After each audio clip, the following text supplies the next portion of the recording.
Ya de regreso con la información, esta mañana me acompaña en el estudio de CIPSE Noticias más temprano el asesor en propiedad intelectual para el Banco Interamericano para el Desarrollo y el director de Caíno, Esteban Santamaría Hernández, con quien estaremos platicando de la propiedad intelectual. Muy buenos días, director, bienvenido. ¿Cómo estás? Un placer, encantado de estar por acá. Muchas gracias por estar con nosotros. Oiga, crear, emprender, generar nuevos servicios y productos es un proceso bien interesante. Pero dar certeza a lo que estamos haciendo, a nuestra propiedad intelectual, es sumamente interesante. Platíquenos sobre eso. Sí, bueno, en esencia, imagínate que si tú tienes un carro, vamos a partir de algo muy básico, y yo agarro tu carro y me lo quiero llevar, la manera en la que tú puedes iniciar un juicio y pelear y decir, oye, no te lleves mi carro, es con base en un documento que comprueba que tú eres la titular de ese carro, de ese modelo, y ahí hay características que describen el número de motor, estos elementos necesarios para decir, ese es mío. De esa manera tú puedes excluirme del uso de tu carro. Algo similar sucede con la propiedad intelectual. Entonces, ¿qué pasa? Los emprendedores generan marcas, por ejemplo, y entonces, bueno, alrededor de eso logran obtener un registro después de un trámite que deben de hacer ante, en el caso de este caso particular, el Instituto Mexicano de Propiedad Industrial, y obtienen ese título de registro con el cual se establece un número y igual unas características, y pues bueno, ya con eso ellos pueden agregar el MR y ejercer ciertos derechos con respecto a los derechos que hayan adquirido, ¿no? El invento, los derechos de autor en su momento, cualquier otra figura.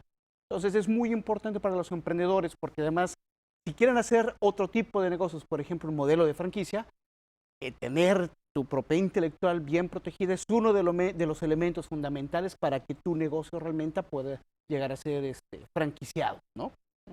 Las estadísticas de registro de productos y de servicios son un poco variables dependiendo del año. Algo global es que dicen que el INPI está recibiendo estos registros como de 200,000 de registros, ¿no? ¿Esto es una cifra poca? ¿Es pequeña todavía esta cifra para México? Bueno, aquí habría primero que nada más diferenciar. Sí. El instituto recibe, vamos a ponerlo así, dos tipos de alguna manera. De nacionales, digamos, de organizaciones, de empresas, de personas que están en México. Entonces, de hecho, los datos que se llama, lo pueden buscar en internet, INPI en cifras, ahí establece por temas, registros o solicitudes o trámites nacionales. Y luego tenemos el de internacionales. Ahora, si sumamos los dos, ahí hay una cifra interesante. Usualmente la de extranjeros a veces tiende a ser mayor. Digamos, en términos globales, me parece que México debe estar como a media tabla. Tenemos países como Estados Unidos que reciben muchísimas más, China, ¿no? Y otros países, pero digamos, debemos estar como dentro del top 10 más o menos, lugar 10 más o menos. Entonces, es bueno, pero también aquí hay algo muy importante y es verificar cómo estamos a nivel subnacional. Y entonces puede ser que a lo mejor del 100% de los trámites, el 80% está en Ciudad de México. Entonces ahí vámonos a lo más preciso y ver en Yucatán cuántos hay, en Quintana Roo cuántos hay, y ahí también nos permite identificar del cúmulo de emprendedores o empresarios que tenemos, en este caso por ejemplo aquí, más o menos cómo andamos, no solo a nivel país, sino también a nivel estatal, es muy importante. Entonces puede ser que a lo mejor, como te digo, Ciudad de México concentra 80%, y dices, híjoles, en el estado de Puebla tenemos 1,000 emprendedores y tenemos 300 registros. Quiere decir que a lo mejor vamos más o menos, ¿no? Entonces va variando. Muchas veces la falta de información, el pensar que es un proceso tedioso, costoso, pues genera que no lo realicen, que al crear un producto o un servicio no hagas este trámite. Platíquenos sobre eso, cómo realmente, qué es lo que se necesita, cuál es el procedimiento a seguir.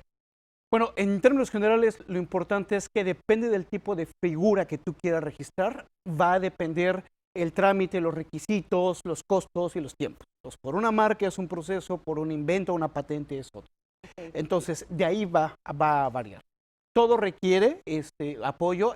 Hablando de lo que son marcas y signos distintivos, es un costo, digamos, promedio, varía, ¿no? Alrededor de unos 3,000 pesos más honorarios. El tiempo estamos hablando entre 6, 8 meses. En la página del INPI hay guías, hay tutoriales, en YouTube tiene ahí, perdóname, en Facebook tiene su página y ahí pueden irlo gestionando los propios emprendedores. Ya yo también sugiero de repente darle un vistazo a las guías que publica el propio instituto, ya si te atoras, como pasa con el doctor, pues vas con el médico general, medio te va diciendo, pero si ya se complica la cosa, pues hay que ir con un especialista. Entonces ahí vale la pena. Lo otro es que hay unos documentos que les compartiré en redes que he publicado para el Banco Interamericano, donde también pueden ser de utilidad para emprendedores. Entonces ahí viene un poco el paso a paso, insisto, si no el propio instituto tiene sus manuales. Y en el caso de marcas usualmente no es tan complicado, pero hay elementos que sí hay que considerar, ¿no? Entonces ahí hay que preguntar al propio instituto o consultar a algún experto, sobre todo porque un error, tanto en el llenado de los formularios como en identificar las características de la marca, puede provocar que te requieran de algún cambio o alguna precisión, y eso hay que pagar algo más y además extiendes el tiempo. Entonces unos 2, 3, 4 meses puede llegar a alargarse el procedimiento por esos errores que a veces son evitables. ¿El registro es permanente o hay que estarlo renovando?